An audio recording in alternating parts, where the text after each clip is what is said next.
البدع والأهواء، أهل البدع العقائدية وأهل البدع السياسية. نقول بيننا وبينكم السلف، بيننا وبينكم الكتب، كان فيقول البدع بيننا وبينكم. بسم الله الرحمن الرحيم. الحمد لله الذي أرسل رسوله بالهدى ودين الحق ليظهره على الدين كله وكفى بالله الشهيدا. أشهد أن لا إله إلا الله وحده لا شريك له إقرارا به وتوحيدا، وأشهد أن محمدا عبده ورسوله صلى الله عليه وعلى آله وسلم تسليما مزيدا لا نبي بعده. Ikhwani fid din wa akhwati fillah, a'azzani wa a'azzakumullahu jami'an wa barakallahu fikum. Kita lanjutkan bacaan berikutnya terhadap kitab Irsyadus Sari, syarah kitab Syarh Sunnah lil Imam Al-Barbahari rahmatullah alaih, yang disyarah oleh Asy-Syaikh Al-Allamah Ahmad bin Yahya An-Najmi asbahullah. Sekarang kita masuki halaman 83. Qala al-Imam Al-Barbahari rahimahullah, wa Adamu alaihi salam kana fil jannatil baqiyatil makhluqah fa ukhraj minha ba'dama 'asallaha wa rasulahu ba'dama 'asallaha azza wa jalla. Artinya termasuk keyakinan Ahlus Sunnah wal Jamaah adalah Adam alaihissalam, Nabi Adam alaihissalam, dahulu beliau di surga yang senantiasa kekal abadi, yang mana surga itu adalah makhluk. Kemudian beliau dikeluarkan dari surga setelah bermaksiat kepada Allah Subhanahu wa taala. Tentunya kisahnya masyhur ya, kisahnya masyhurah dalam Al-Qur'an Karim disebutkan. Kemudian beliau bertobat kepada Allah Ta'ala dan Allah Ta'ala menerima taubatnya. Wa illa pada asalnya tinggalnya di surga. Tapi karena iblis laknatullah alaih menipu dan juga senantiasa membujuk, merayu, menggoda, akhirnya sunnatullah jalla wa ala Adam alaihissalam termakan syubhatnya iblis tadi, yang semula dilarang untuk dekat kepada pohon dan dilarang juga untuk makan dari buah pohon tersebut, syajaratul khuldi.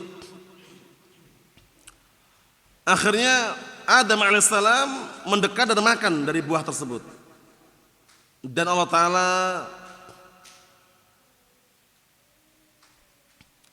memberi peringatan karena setelah makan tersebut langsung auratnya nampak terbuka. Dan kemudian langsung beliau sempat lari, malu kepada Allah Subhanahu wa taala dan merasa berbuat kesalahan dan bermaksiat. Akhirnya Allah Subhanahu wa taala ketika Adam alaihissalam bertobat menerima taubatnya, dan Allah telah turunkan Adam alaihissalam ke dunia. Kita lihat nanti kisahnya. Qala Asy-Syaikh Ahmad bin Yahya An-Najmi asbahullah, aqul hikmatan aradahu Allah azza wa jalla khalaqa Adam fil jannah.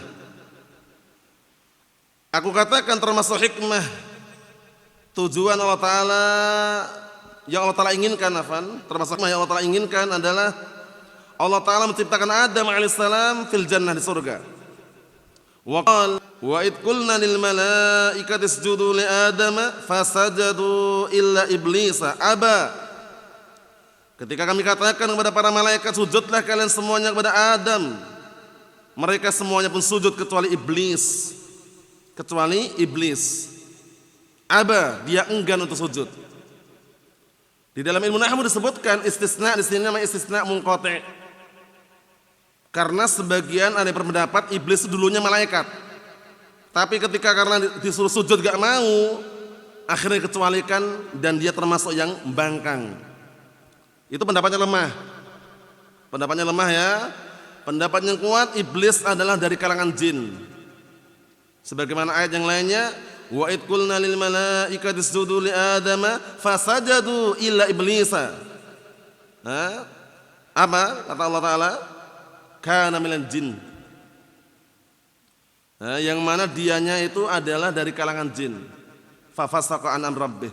Dia bermaksiat, menolak perintah Rabbnya untuk sujud. Faqulna ya Adam inna hadha aduwwun laka wa li zawjika fala yukhrijannakuma minal jannati fatashqa. Kemudian kami katakan, wahai Adam, sesungguhnya ini iblis adalah musuh untukmu dan musuh untuk pasanganmu, istrimu. Maka jangan sampai iblis mengeluarkan kalian berdua dari surga, fatashqa, yang akhirnya engkau akan sengsara. Awal mulanya ditegaskan seperti ini. Nah, jangan sampai tertipu dengan bujukan rayuan iblis. Kemudian apa kata Allah Ta'ala? Innalaka alla tajua fiha wa la ta'ra. Sesungguhnya kamu di surga itu tidak akan pernah lapar dan juga tidak pernah telanjang. Lihat, dalam artian dikasih kenikmatan terus. Wa annaka la tatma'u fiha wa la tatha. Dan bahwasanya engkau di surga tersebut tidak akan pernah haus dahaga. Tidak pernah berdahaga dalam artian haus, kurang air atau yang semisalnya, dan juga tidak akan pernah menimpa padamu panasnya matahari. Faham? Naam. Kita lihat penjelasannya, wa abaha lahu asjal jannah jami'an. Allah telah bolehkan untuk Adam alaihissalam 6 pohon-pohon yang ada di surga semuanya. Wa nahahu an syajaratin wahidah. Dan Allah telah melarangnya dari satu pohon. Liyubayyina lahu wa lidhurniyyatihi adawata iblis. Tujuannya Allah Ta'ala untuk menjelaskan kepadanya dan untuk keturunan-keturunannya permusuhannya iblis. Lihat. Jadi permusuhannya sangat luar biasa. Nah, bahkan bersumpah untuk senantiasa apa? Menyesatkan Bani Adam sampai Allah Ta'ala kehendaki nanti. Kita lihat di sini, wa annal ma'siyata yatarattab 'alaiha hurmanul jannah, dan bahwasanya kemaksiatan itu berakibat padanya diharamkannya surga. Waddukhul finnar, dan juga sebagai sebab apa? Masuknya ke dalam neraka. Wal iyadu billah. Wa makasa fiha zamanan la yaqrub tilka syajarah, dan Adam alaihissalam sempat tinggal di surga tersebut beberapa waktu dan tidak pernah dekat pohon yang dilarang tadi. Lihat awal mulanya, walakinna aduwahu alladhi turida bisababihi makana liyatruka faqad waswasa ilaihi anna Allah lam yanhak an hadhihi syajarah illa min ajli anna man akalaha yukhallat fala yamut. Kita artikan dulu. Akan tapi musuhnya itu iblis, itulah yang membuat dia Adam alaihissalam diusir dengan sebabnya. Yang semula Adam alaihissalam meninggalkannya. Kemudian iblis mulai apa? Waswasa, membisik-bisiki, mengatakan kepada Adam alaihissalam, wa annallaha, bahwasanya Allah Ta'ala itu lam yanhak, tidaklah melarang dirimu an hadhihi syajarah, dari pohon tersebut, illa, melainkan dikarenakan barang siapa yang makan dari pohon tersebut akan dikekalkan dalam surga. Falayamut, dia akan mati. Bujukan rayuan yang apa? Modal dusta. Nah, ya, lihat ini. Naam. Jadi ada satu pohon yang Allah Ta'ala larang memang Adam alaihissalam untuk mendekat pohon tersebut. Iblis merayu, membujuk. Allah Ta'ala itu melarang dirimu mendekat pohon itu karena kalau makan dari buah pohon itu dia akan kekal gitu. Akan kekal dan enggak akan mati. Akhirnya fantalat alaihi tilkal waswasah. Akhirnya mulailah bisikan-bisikan tersebut menipu Adam alaihissalam. Fa'assarat fi nafsihi, akhirnya membekaslah pada dirinya. Ya, maksudnya terbayang-bayang bujukan rayuan iblis tadi itu. Jangan-jangan benar yang dikatakan iblis nih, bahwasanya kalau makan buah itu menjadi orang kekal gitu loh. Paham ya? Dan tidak mati. Li hikmatin aradahullah, dikarenakan hikmah yang Allah Ta'ala inginkan. Azza wa Jalla Allah Subhanahu wa taala. Fa'akala minas syajarah, akhirnya Adam alaihissalam makan dari buah pohon tersebut. Walamma akala minha badat lahu sawatuh. Tiba-tiba tatkala Adam alaihissalam makan dari buah pohon tersebut, langsung tersingkaplah auratnya. Lihat, semula berpakaian. Fafarra fil jannah, akhirnya beliau lari di surga.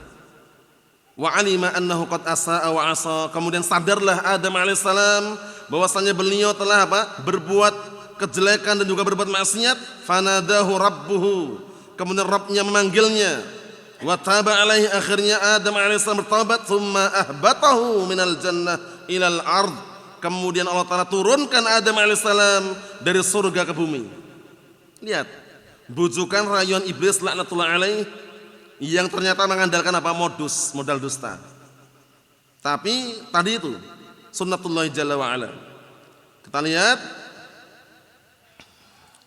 liyalhaq bidzalikal aduwwat ladud, untuk mengikuti, senantiasa mengikuti dengan hal tersebut musuh yang besar, itu iblis.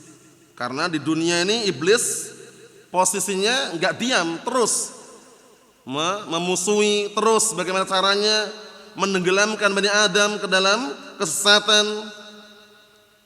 Kita lihat, walitatim al-ma'rakatu ala dhahri hadil ard, dan agar sempurna peperangan di atas muka bumi ini, bainal haqq wal batil, antara al-haq dan al-batil, ila yaumil qiyamah, sampai hari kiamat.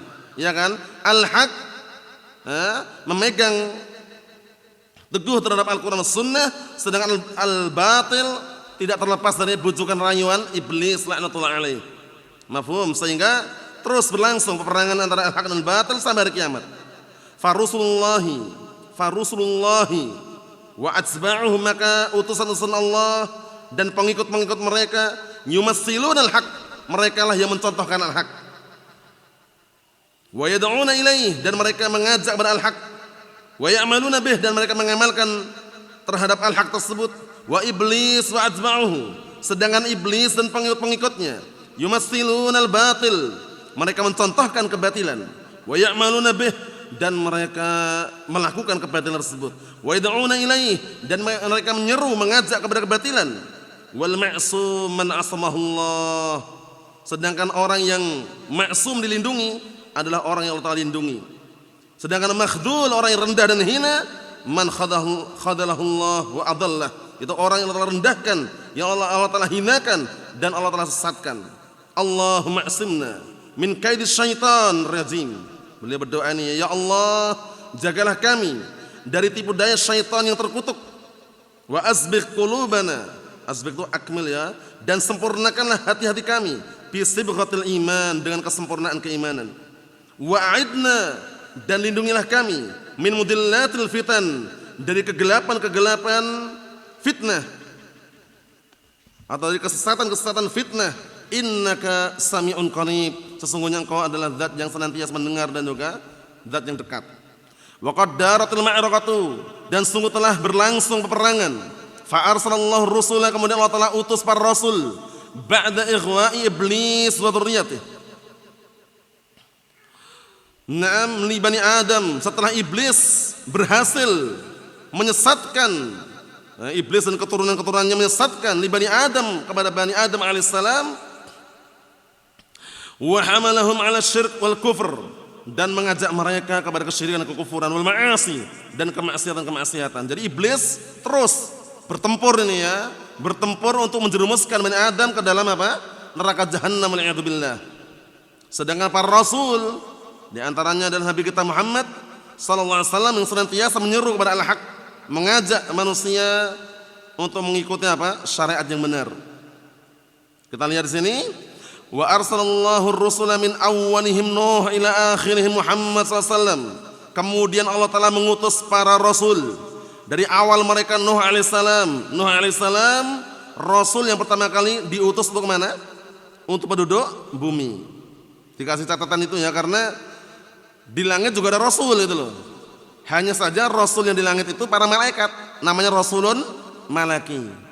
Ada rasulun basyari, pertama kali yang diutus untuk penduduk bumi ini Nuh alaihissalam, bukan Adam alaihissalam. Adapun Adam alaihissalam, apa kata para ulama? Kana nabiyyan wa lam yakun rasulan. Beliau adalah nabi, bukan rasul. Sehingga kalau ada pertanyaan, siapakah rasul pertama kali yang diutus untuk penduduk bumi? Nuh alaihissalam. Karena jarak antara Nabi Adam alaihissalam dengan Nabi Nuh alaihissalam jaraknya 10 abad. 10 abad kurang lebih berapa tahun itu? 1000 tahun ya, kan 1 abad 100 kan? Nah, itu berlangsung tauhid. Masya Allah. Agamanya satu, mentauhidkan, menunggalkan Allah Ta'ala dalam peribadatan. Muncullah zaman Nabi Nuh alaihissalam orang-orang yang awal mulanya mengagungkan apa? Gambar-gambar orang saleh. Digambar, kemudian dipajang di tempat-tempat pertemuan mereka. Datanglah generasi berikutnya dihiasi oleh syaitan. Nah, dengan sanjungan-sanjungan agar dimuliakan, akhirnya disembahlah gambar-gambar dan patung-patung tadi. Yaghus, Ya'uq, Nasr. Paham ya? Muncullah awal kali kesyirikan di zaman siapa? Nabi Nuh alaihissalam. Mafhum? Naam. Jadi jarak antara Nabi Adam alaihissalam 10 abad sampai ke Nabi Nuh alaihissalam. 1000 tahun ya. Naam. Kita lihat di sini barakallahu fiik. Kemudian Allah telah mengutus dari para rasul, dari yang awal mereka Nuh alaihissalam sampai akhir mereka Muhammad sallallahu alaihi wa wasallam, wa anzalal khutuba, dan kemudian Allah telah menurunkan kitab-kitab li hidayatil basyariyah untuk memberikan petunjuk kepada manusia. Fahalum ya ibadallah ilan nuril wadih, maka kemarilah wahai hamba-hamba Allah menuju kepada cahaya yang jelas dan gamblang, terang, wal haqqil mubin, dan menuju kepada al-haq yang nyata dan jelas, wasyariatil kamilah, dan menuju kepada syariat yang sempurna, allati anzalahullahu ala khatamir rusul, yang mana Allah Ta'ala turunkan syariat yang mulia dan sempurna tersebut kepada penutup para rasul. Siapa? Nabi kita Muhammad sallallahu alaihi wa ala alihi wasallam. Mumassilatan fi kitabihil Quran, yang mana Rasulullah SAW penutup para nabi tersebut mencontohkan terhadap apa yang ada dalam Al-Quran. Wa sunnatir rasulih sallallahu al-kafilah, dan juga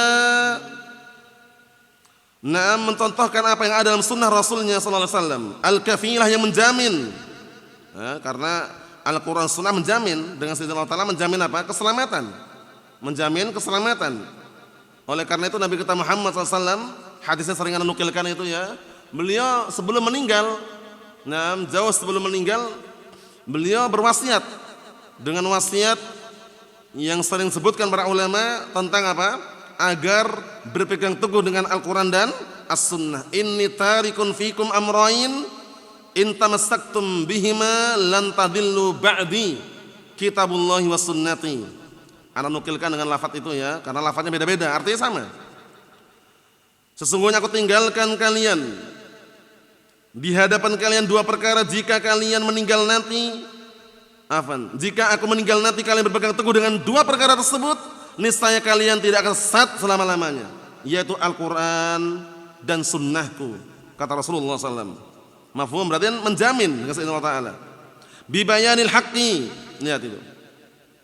Jadi dalam kondisi Allah Ta'ala turunkan syariat yang apa? Yang sempurna tadi, yang mana syariat tersebut mencontohkan apa yang ada dalam Al-Quran dan apa yang ada dalam sunnah Rasulnya, maksudnya sunnah Rasulullah SAW, yang menjamin bibayanil haqqi, dengan menjelaskan kebenaran, wa tawdhihil mujmalat wa umumatil Quran, dan menjelaskan lafaz-lafaz yang ada dalam Al-Quran yang masih global, yang masih umum. Karena banyak dalam Al-Quran lafaz yang masih global, banyak enggak? Banyak. Dijelaskan rinciannya dalam mana? Di dalam As-Sunnah. Makanya sangat salah kelompok yang dikenal dengan JIS, Jamaah Ingkar Sunnah. Jamaah Ingkar Sunnah ini kata mereka, nahnu Quraniyun, kami ini hanya mengandalkan Al-Quran saja. Naktafi bil Quran wala bis sunnah. Cukup dengan Al-Quran, tidak perlu dengan As-Sunnah katanya. Salah. Kalau cukup dengan Al-Quran, pasti banyak yang kurang. Faham ya? Karena Al-Quran Sunnah dua-duanya wahyu, saling melengkapi. Faham ya? Ada dalam Al-Quran global, rinciannya di mana? Dalam As-Sunnah. Wa aqimus shalah, dan tegakkanlah salat dalam Al-Quran. Salat apa? Gerakannya bagaimana? Takbiratul ihram sampai salam di mana dijumpai? Di dalam As-Sunnah. Makanya enggak cukup. Hati-hati ya, yang kadang ngadakan majelis khusus tafsir Al-Qur'an katanya. Tapi dengan apa? Dengan akal mereka, logika mereka. Nahnu naktafi bil Qur'an wa la nubali bis sunnah katanya. Karena Qur'aniyun itu enggak hanya di Indonesia, di Arab sana juga ada. Digelari Qur'aniyun tadi itu. Paham ya? Kata mereka nahnu naktafi bil Qur'an wala nubali bis sunnah, sebagian mereka sampai mengucapkan seperti itu. Kami mencukupkan apa yang ada dalam Al-Qur'an, enggak peduli dengan as-sunnah. Salah atau tidak nih? Salah. Wa atuz zakah, tunaikanlah zakat. Lihat itu. Tunaikanlah zakat. Zakat kadarnya takarannya di mana dijumpai? Dalam as-sunnah kan? Dalam as-sunnah. Kemudian manasik haji, manasik umrah di mana dijumpai? Dalam as-sunnah. Sehingga kalau cuma mengatakan Al-Quran saja tanpa as-sunnah, salah. Nabi kita Muhammad alaihissalam, beliau mengatakan ala inni utitul qur'ana wa mislahu ma'ah. Ketahuilah sesungguhnya aku diberi Al-Quran dan yang semisalnya bersamanya. Apa yang semisalnya? As-sunnah. Sehingga sandaran kita, pondasi dalam kehidupan kita sehari-hari adalah Al-Quran was sunnah ala fahmi salafil ummah. Itulah landasan pokok kita. Masadiruddin, sumber agama ini, yaitu Al-Quran dan As-Sunnah. Kita lihat lagi. Wa alaikum bitariqis salaf, bitariqatis salaf wa hadyis salaf fattabi'uhuma in aradtumun najah. Sahih. Wajib atas kalian senantiasa memegang jalannya para salaf dan petunjuknya para salaf, dan ikutilah keduanya, yaitu apa? Jalannya para salaf dan petunjuknya para salaf. Siapa para salaf kita? Para salaf kita, para pendahulu kita adalah para sahabat, tabi'un wa atba'u tabi'in. Itulah yang diperintahkan kita untuk mengikuti jalan mereka, petunjuk mereka. In aradtumun najah, jika kalian ingin selamat. Sahih. Al-Hafidh Ibnu Hajar Al-Asqalani rahmatullahi alaihi, Ahmad bin Ali rahimahullah, menyebutkan dalam kitab Fathul Bari, beliau menyebutkan kalam yang sangat bagus, pendek tapi bagus. Kata beliau, fas-sa'idu, lihat, orang yang kalau selamatan bahagia. Fas-sa'idu man tamassaka bima kana alaihi salaf wajtanaba ma ahdatsahu al-khalaf. Orang yang bahagia itu, kata beliau, adalah orang yang senantiasa meniti jejaknya para salaf dan meninggalkan perkara-perkara baru yang dibikin oleh orang belakangan. Fas-sa'idu man tamassaka bima kana alaihi salaf wajtanaba ma ahdatsahu al-khalaf. Wajtanaba ma ahdatsahu al-khalaf. Lihat. Kemudian Imam Malik bin Anas, Imam Darul Hijrah, dinukilkan dalam kitab Dzamul Kalam wa Ahlil Harawi rahmatullahi alaihi, beliau mengatakan man aradan najata fa alaihi bi kitabillah wa sunnatir rasulih sallallahu alaihi wasallam. Lihat. Barang siapa ingin selamat, maka wajib atasnya berpegang teguh dengan Al-Quran dan sunnah Rasulullah sallallahu alaihi wasallam. Lihat, keselamatan. Sampai-sampai dipermisalkan oleh para ulama, di antaranya Al-Imam Malik bin Anas juga, orang yang naik di atas perahu Nabi Nuh alaihissalam itu adalah orang-orang yang berada di atas as-sunnah. Diungkapkan bagikan orang yang naik di atas perahu Nabi Nuh alaihissalam.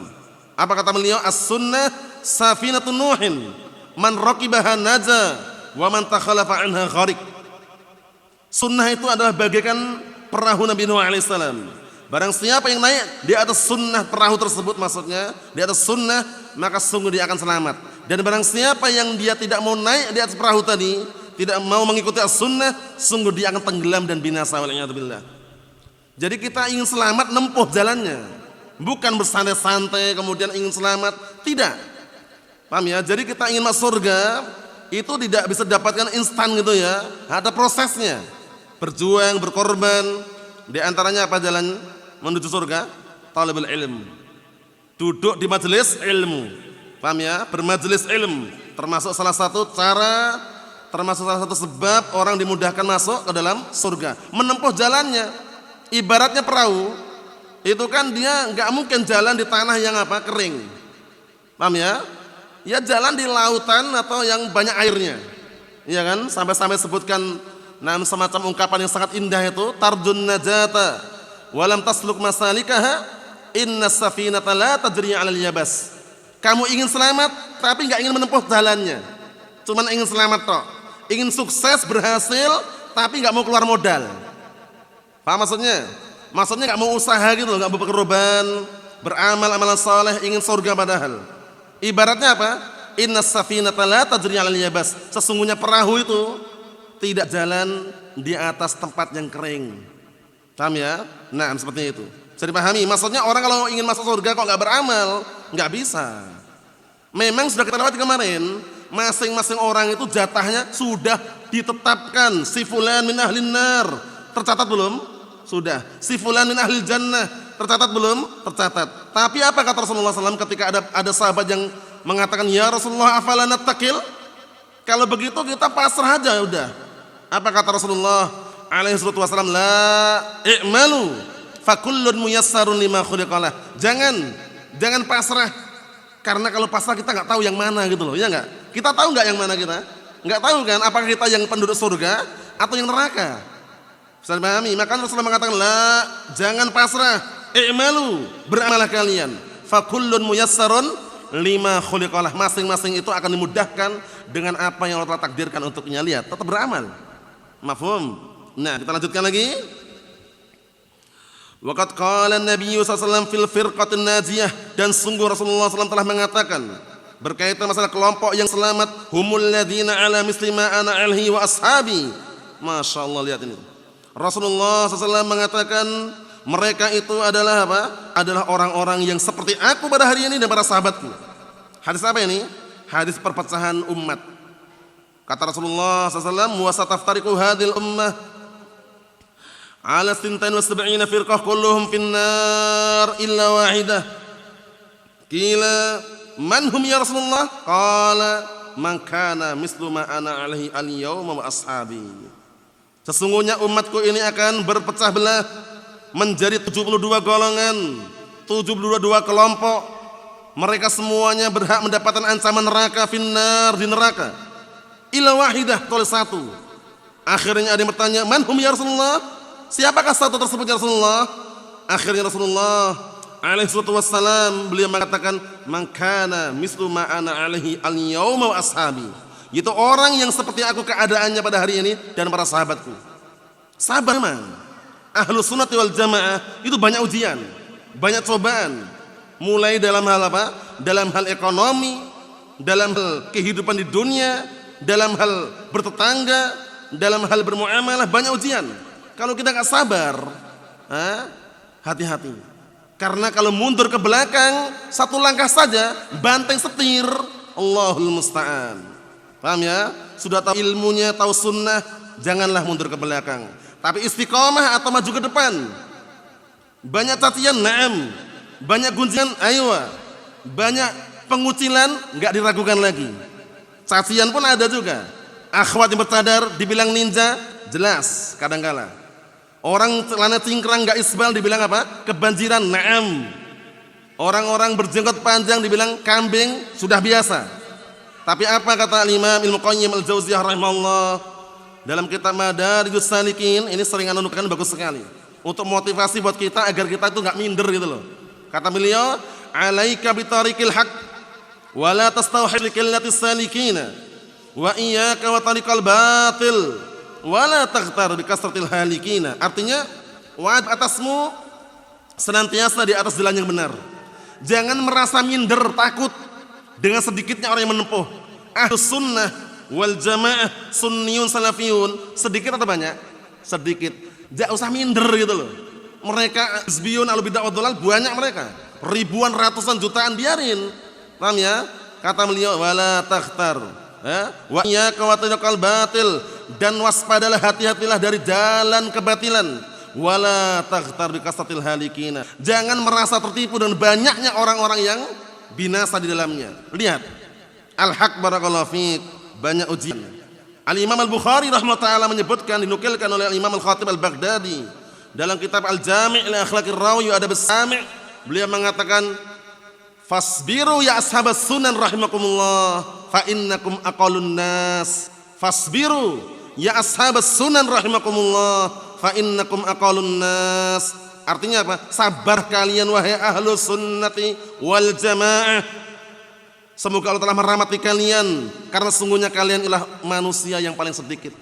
Ahlus sunnah paling sedikit. Sabar. Kalau cuma menghadapi cacian, makian, kuncian, biarkan orang-orang sibuk dengan apa? Dengan dunia mereka, jabatan mereka, dengan tahta mereka. Pastikan kita ingat, sibukkan dengan perkara-perkara yang bisa menyelamatkan kita di dunia dan di akhirat. Surga Allah Subhanahu wa taala. Berarti kita selesaikan berkaitan masalah Nabi Adam alaihissalam. Beliau adalah apa? Nabi yang pertama, dikenal dengan Abul Bashar, bapaknya semua manusia. Awal mulanya di mana? Di surga.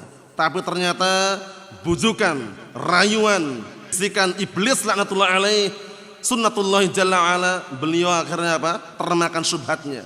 Dengan apa modalnya? Dusta, modus. Jadi ahlul dalal, ahlul batil kadangkala membujuk, merayu ahlul hak dengan bujukan-bujukan rayuan yang apa? Yang berbau modus, modal dusta. Jangan tertipu. Kokohlah di atas Al-Quran Sunnah.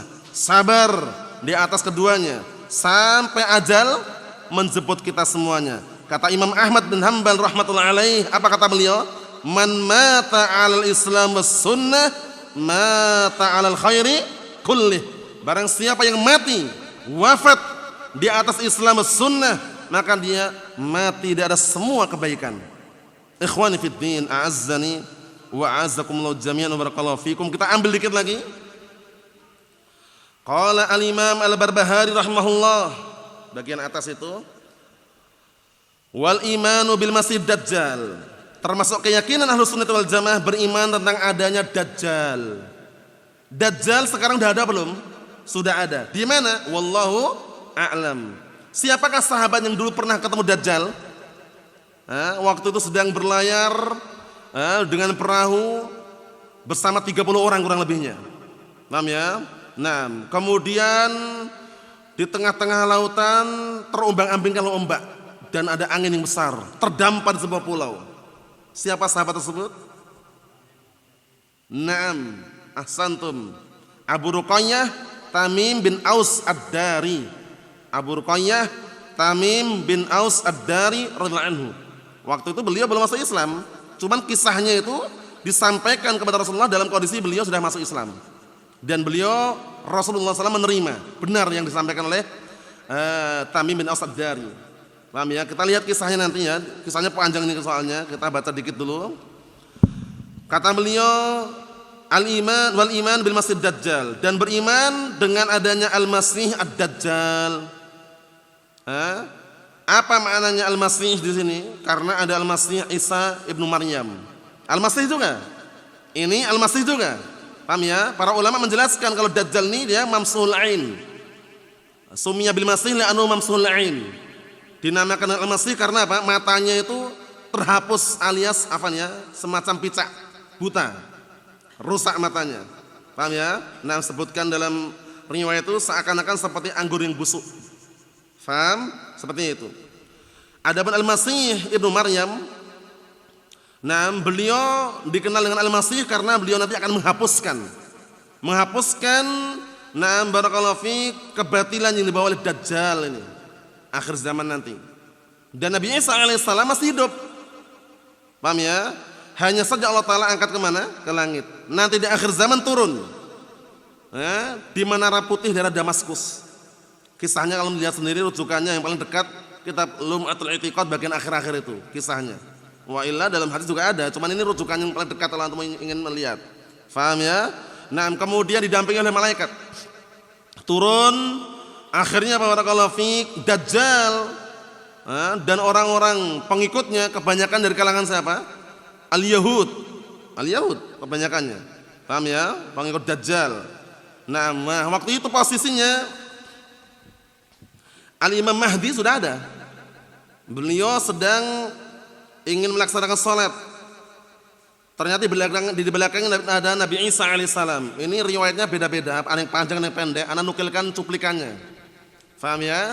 Kemudian Al-Imam Mahdi namanya sama dengan nama Nabi kita Muhammad sallallahu alaihi wasallam. Nama bapaknya sama, Muhammad ibn Abdullah.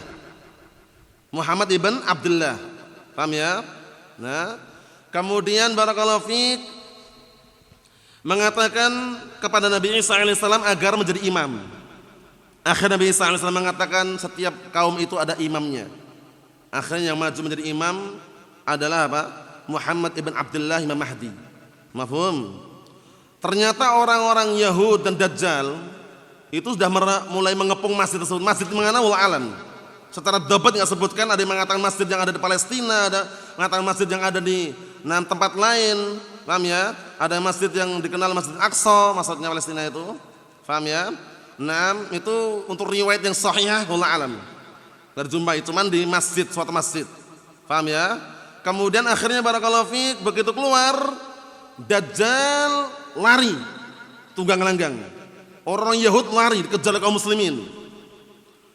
Mereka sembunyi di balik-balik pohon dan bebatuan. Semua pohon bebatuan berbicara. Ya mukmin, ya muslim, wara'i yahudiyyun ta'al uqtulhu. Wahai orang mukmin, belakang orang Yahudi, sini bunuh dia. Ada satu pohon yang enggak bicara. Pohon apa itu? Gharqad.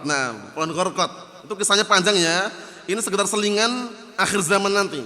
Dajjal lari dikejar oleh Nabi Isa alaihissalam sampai tempat namanya Babuluddin. Paham ya? Disitulah Dajjal langsung meleleh bagaikan hawa garam di dalam lautan. Dibunuh oleh Nabi Isa alaihissalam. Setelah itu kehidupan tenang, tentram. Muncullah fitnah yang dahsyat lagi. Ya'jud dan Ma'jud. Paham ya? Panjang kisahnya itu nanti pembahasannya. Nanti biasanya kalau di kitab Lumatul I'tiqad diurutkan ya, itu sekedar selingan. Jadi setelah fitnah Dajjal masih ada fitnah lagi gitu loh istilahnya ya. Tapi kan ini kan sudah hari kiamat ini kan. Dajjal ini kan posisinya tanda hari kiamat kubro kan, paling besar kan, ya kan. Nah, seperti itu. Tanda lagi Ya'jud Ma'jud nanti setelah itu kejadian luar biasa ya. Kita lihat di sini. Qala Asy-Syaikh Ahmad bin Yahya An-Najmi asbahullah qauluhu wal iman bil masjid Dajjal ay al iman bi khurujihi. Beriman dengan keluarnya Dajjal. Siapakah sosok yang sangat mengerikan yang dijumpai oleh Abu Ruqayyah Tamim bin Aus Ad-Dari ketika terdampar di sebuah pulau? Sosok ini bulunya sangat lebat, atau rambutnya sangat banyak sehingga nggak nampak mana depannya mana belakangnya. Siapa sosok ini? Ayo, Jassasah, Al-Jassasah. Paham ya? Al-Jassasah sangat ngerinya itu ya, warna rambutnya sangat lebat, enggak nampak mana kubulnya mana duburnya. Enggak ketahuan mana depan mana belakang. Ternyata sosok inilah yang menunjukkan keberadaan Dajjal kepada Abu Ruqayyah Tamim bin Aus Ad-Dari. Cuman enggak sebutkan di mana tempatnya gitu loh ya. Itu. Paham ya? Sudah ada cuman di mana Allah alam. Ya'jud dan Ma'jud sudah ada atau belum? Sudah ada juga, di mana Allah alam. Yang jelas di dalam benteng ini yang bangun Rajul Dzulqarnain. Rajulun saleh. Paham ya? Dibangun. Cuman di mana Allah alam juga. Ada yang mengatakan Cina, Allah alam. Itu ucapan mereka kan, dalil tidak yang sahih. Satu dalil pun tidak ada yang sahih. Kalaupun seadanya ada dalil, itu biasanya Israiliyat kisahnya. Jadi Bani Israel. Paham ya? Sehingga selama tidak ada yang sahih ya, kita tawakuf dalam artian cukup meyakini ada. Di mana Allah alam. Kita lihat sini. Waqad sabata khurujuhu fi ahadits sahihah. Dan sungguh telah datang keluarnya Dajjal dalam hadis yang sahih. Maksudnya dalilnya ada dalam hadis yang sahih. Wa fil isti'adzah min arba'in allati hiya ba'da tasyahhud. Dan juga dalam hadis yang isinya apa? Isti'adzah, minta perlindungan dari 4 perkara yang dibaca setelah tasyahud. Yang belum hafal dihafalkan ini ya. Karena bacaan tasyahud itu setelah innaka hamidum majid itu ternyata ada bacaan doa yang dianjurkan. Doa berlindung dari 4 perkara ini. Allahumma inni a'udzubika min adzabil qabri wa min adzabil jahannam wa min fitnatil mahya wal mamat wa min syarri fitnatil masiihid dajjal. Paham ya? Nah, itu termasuk di situ. Yaitu minta perlindungan dari 4 perkara yang dibaca setelah tasyahud atau yang dibaca wassalatu ala nabi, dan juga yang dibaca setelah salawat atas nabi. Karena bersalawat dulu baru salawat Ibrahimiyah, baru tasyahud dulu, syahadatain itu, baru salawat Ibrahimiyah, setelah itu baru baca itu. Bisa dipahami ya? Tasyahud itu yang bacaan syahadatain di awal itu. Tasyahud pertama itu ya. Tasyahud kedua, sampai salawat Ibrahimiyah itu baru baca berlindung dari 4 perkara ini. Wa minha qauluhu sallallahu alaihi wasallam, di antara 4 perkara tersebut adalah perkataan Rasulullah sallallahu alaihi wasallam, wa a'udzubika min fitnatil masiihid dajjal, dan aku berlindung kepadamu ya Allah dari fitnah Al-Masih Dajjal. Gambaran globalnya, karena ini hadisnya panjang, kita baca pada pertemuan yang datang. Yang jelas Dajjal ini nanti 40 hari aja. 40 hari itu semua tempat dimasuki kecuali Makkah dan Madinah. Paham ya? 40 hari, hari pertama seperti setahun, hari kedua seperti sebulan, hari ketiga seperti sepekan, hari berikutnya seperti hari-hari biasa. Kemudian Dajjal membawa surga dan neraka. Neraka Dajjal, surga bagi orang mukmin. Surganya Dajjal, neraka bagi orang mukmin. Dan Dajjal ada tanda atau alamat. Di keningnya tertulis kafara. Yang bisa melihatnya hanya orang mukmin yang beriman kepada Allah Subhanahu wa taala. Dajjal barakallahu fiik. Kenapa tidak masuk ke Makkah Madinah? Disebutkan dalam riwayat, setiap kali ingin masuk di situ ada pedang terhunus, dijaga oleh para malaikat, enggak berani masuk Dajjal. Faham ya? Itu kisah globalnya, nanti yang panjang kita baca pada pertemuan yang akan datang. Nasallahu as-salamata wal afiyah walhamdulillahirabbil alamin.